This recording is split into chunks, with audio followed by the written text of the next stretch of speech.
Olá, muito boa noite. Está no ar mais um Jornal da RDC. Você confere agora os destaques desta edição. Alunos da rede estadual de ensino voltam hoje à sala de aula, mas o recomeço ainda apresenta velhos problemas. Entre eles, a falta de estrutura e do plano de prevenção e proteção contra incêndios. Emergência do Hospital Fêmea é reaberta na capital. Atendimento estava suspenso desde o incêndio de sábado. Em Brasília, o governador Eduardo Leite elogia a proposta de reforma da Previdência e diz que servidores terão de ajudar a pagar o déficit do Estado.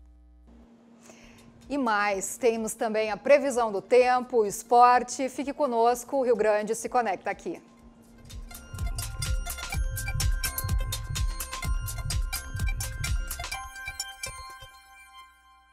900 mil alunos da rede estadual de ensino recomeçaram as aulas hoje.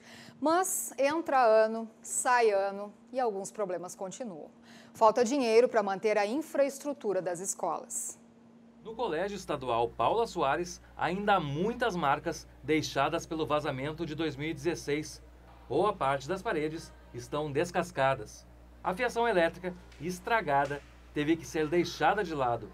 Embaixo da escada, ventiladores e até extintores de incêndio que não funcionam mais. A quadra de esportes ainda está com entulhos, mas as aulas dos mais de 600 alunos já começaram. Internamente, realmente está precário, são as aberturas, portas e janelas, há muito cupim, o assoalho também está muito prejudicado, a parte da fiação, a parte elétrica também teria que ser totalmente revisada, reestruturada. Isso é bastante assim, dispendioso, né? Porque o colégio é enorme, ele tem 5,5 metros de pé direito, não é qualquer pincelzinho que vai pintar, né? Cansados de esperar recursos do Estado, professores e voluntários tomaram iniciativa, restauraram janelas, pintaram as paredes que estavam descascadas e ainda colocaram bebedouros que estavam em falta. Mas ainda há muito o que fazer.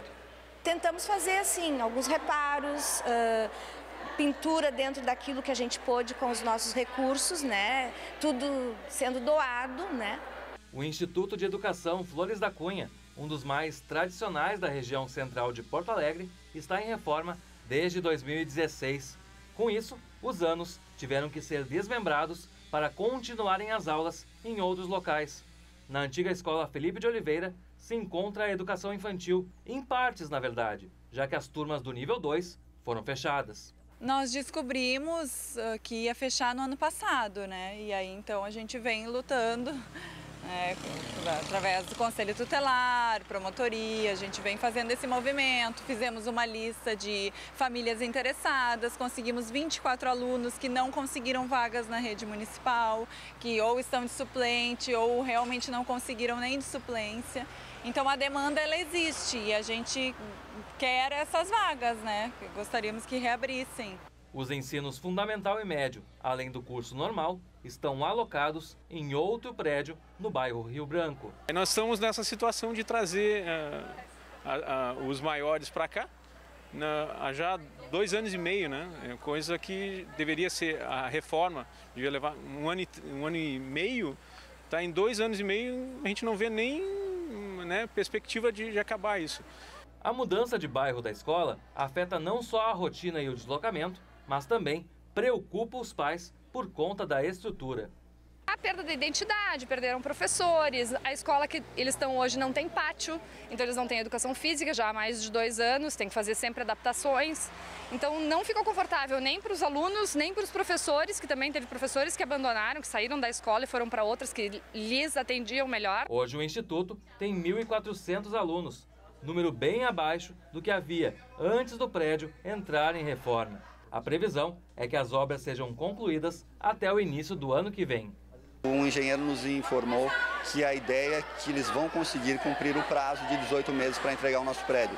Então a comunidade toda está animada, acreditando que em março, abril de 2020, a gente vai ter o prédio do Instituto da Oswaldo Aranha de volta para o nosso uso. São mais de 2.500 instituições de ensino que voltaram com o calendário escolar. 400 escolas estão em obras, só que outras 230 nem começaram as reformas. Boa parte desses recursos, essas obras eram provenientes do BIRD, né? e nós temos mais 4.280 demandas na Secretaria de Obras de 2 anos para trás, aonde existem telhados com problema, parte elétrica com problema, N coisas assim que não foram feitas e já tem mais cumprimentos de obras em cima dessas. Não é dobrado esse número de escolas, nós temos 2.500 escolas no estado.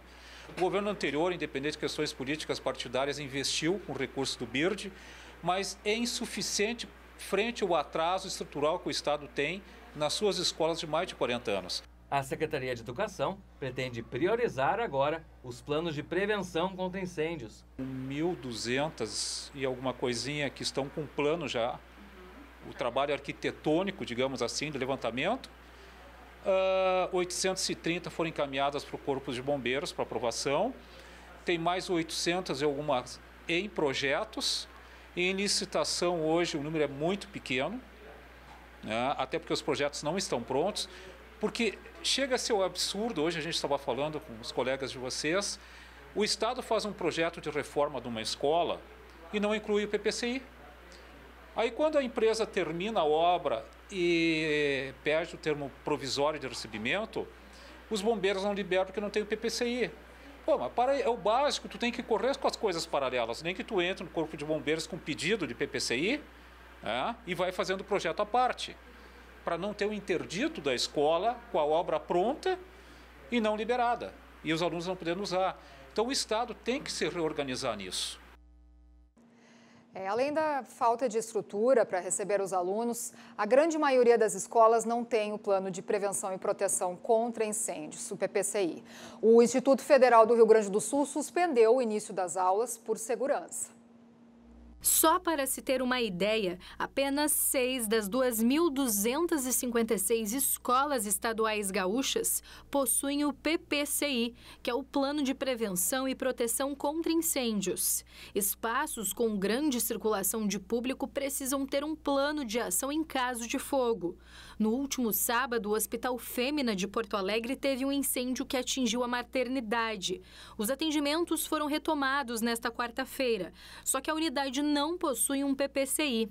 Outro espaço que pode estar ameaçado por risco de incêndio é o prédio do Instituto Federal do Rio Grande do Sul, o IFRGS, no centro da capital. Olhando assim, parece que está tudo certo, porque o prédio aparentemente está em boas condições. Mas a situação pode ser preocupante. O Yuri é um dos cerca de 2.000 estudantes que deveriam ter retomado as aulas nesta quarta-feira.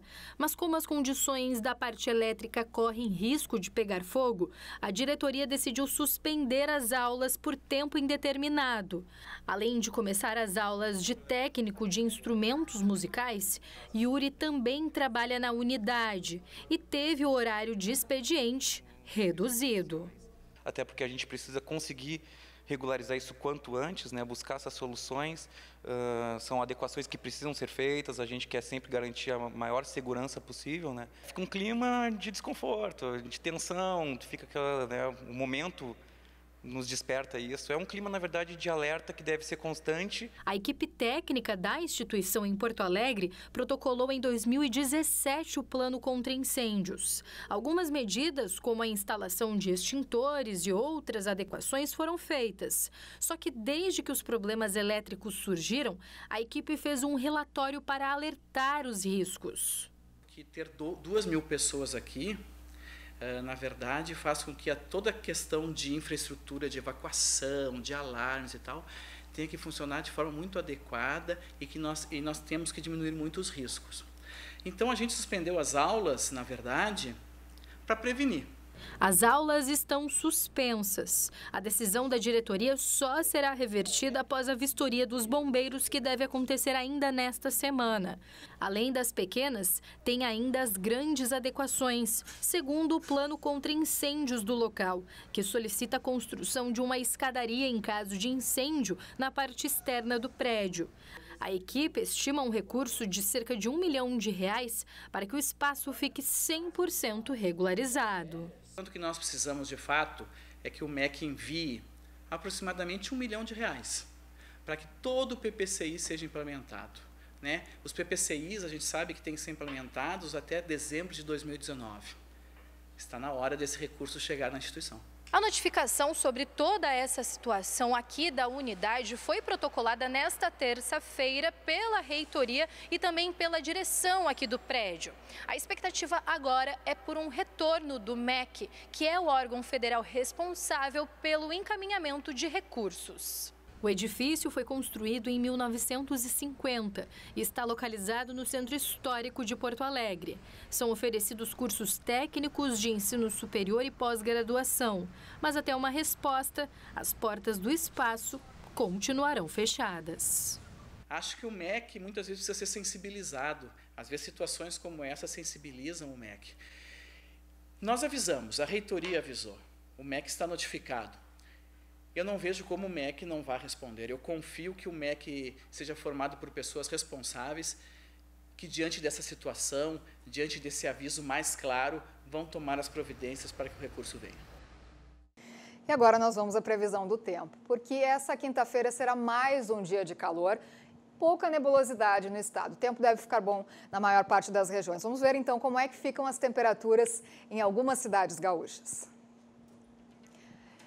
Em Porto Alegre, mínimas de 20 graus e as máximas chegam aos 34 graus. O tempo fica bom nessa quinta-feira.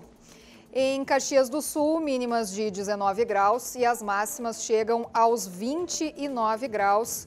E a nebulosidade aumenta à tarde, com pancadas de chuva à noite. Temperaturas variando entre 19 e 28 graus. Em Passo Fundo, no norte, sol com aumento de nuvens pela manhã. Há possibilidade de chuvas esparsas no final do dia. As temperaturas oscilam entre 18 e 30 graus. Em Erechim, a possibilidade de chuva aumenta ao longo dessa quinta-feira. Chance de pancadas isoladas a partir do final da tarde, mínima de 17 e máxima de 28 graus. Em Capão da Canoa, no litoral norte, mais um dia de sol para os veranistas, sem possibilidade de chuva. As temperaturas devem variar pouco, de 24 a 26 graus. O governo federal apresentou hoje o texto da proposta de reforma da Previdência. Ela altera a Constituição e, por isso, precisa ser aprovada em 2 turnos na Câmara dos Deputados e outros 2 turnos no Senado. Entre as principais mudanças estão a idade mínima de aposentadoria será de 65 anos para homens e de 62 para mulheres. Para trabalhadores rurais, será de 60 anos para homens e mulheres. Hoje, a delas é 55. A forma de contribuição também mudará. As alíquotas serão progressivas, de acordo com os rendimentos. A menor será de 7,5% para quem ganha salário mínimo. Beneficiários terão que contribuir pelo menos 20 anos para se aposentar com 60% do salário. A grande mudança está no cálculo do valor dessa aposentadoria. Até aqui, um homem com 35 anos de contribuição e uma mulher com 30 tinha direito a 100% da sua média de remunerações. Claro, 100% dessa média de remunerações com um fator previdenciário que diminuiria o valor do benefício conforme a idade precoce na aposentadoria, mas 100%. A nova regra parte de 60% da média. O presidente da União Gaúcha em Defesa da Previdência Social e Pública teme pelo empobrecimento dos trabalhadores. Vai haver muito maior número de contribuição por mais anos, mais idade e provavelmente o menor benefício. Sendo que no caso dos privados é mais grave de certa forma porque 40 anos contínuos de contribuição para ter diretamente o benefício a 100%, muitas vezes é difícil porque neste meio tempo há muito desemprego. A proposta foi detalhada para os governadores em Brasília nesta quarta-feira. Estados e municípios poderão estabelecer uma contribuição extraordinária além dos 14% descontados na folha de pagamento. Para o governador Eduardo Leite, o déficit do estado de 12 bilhões de reais precisa ser compartilhado entre o povo gaúcho que paga os impostos e os servidores, que são os beneficiários das aposentadorias. E agora nós chegamos naquele momento do comentário tão aguardado do jornalista Ricardo Azeredo. Muito boa noite, bem-vindo. Boa noite, obrigado. Valeu esse tão aguardado, né? Que bom, agora estou me achando.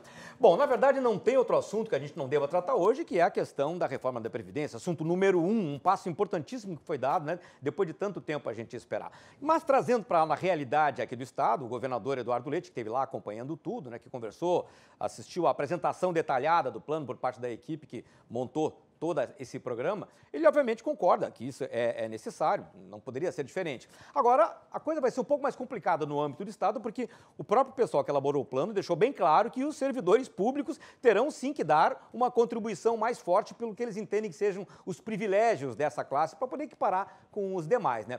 Mesmo que o Rio Grande do Sul já pague hoje aqueles 14% que equivalem àquela taxa que tem que ir a mais quando dá o déficit, né? Não quer dizer que a coisa vai ser tão fácil, porque os servidores, através das suas corporações, vão exercer bastante pressão para cima do governo do Estado e, claro, para a bancada gaúcha lá no Congresso. Ou seja, não vai ser muito fácil lidar com as categorias do funcionalismo aqui no Estado enquanto durar essa discussão aí, o formato final do pacote. Agora tem um outro assunto, saindo do Congresso, indo agora para o Supremo Tribunal Federal, que é um assunto que sempre rende polêmica, esteve na ordem do dia também hoje, embora não tão importante quanto a questão da reforma da Previdência, mas, enfim, está repercutindo ainda, que é a criminalização da homofobia. Foi discutida hoje no Supremo Tribunal Federal, a sessão não encerrou porque ficaram alguns votos para o dia de amanhã, mas o relator do processo, né, já decidiu, que o ministro Celso Mello, que homofobia e transfobia vão ser tratados como crime porque estarão equiparados à lei do racismo, que inclusive coloca esses crimes como inafiançáveis e imprescritíveis. Isso aí vai dar muito pano para a manga, porque esse é um assunto que envolve tanta coisa e é por isso que nós vamos discutir mais tarde aqui no programa Cruzando as Conversas, às 10h30 da noite. Você não pode perder, porque esse assunto realmente precisa de um envolvimento de toda a sociedade, Lilian. Muito obrigada. A gente se vê amanhã. Amanhã novamente. E na telinha, daqui a pouquinho ali, que ele já está indo para o estúdio, para o Cruzando as Conversas. E depois do intervalo, preso o casal que escondia mais de 100 quilos de maconha dentro do carro. Nós já voltamos.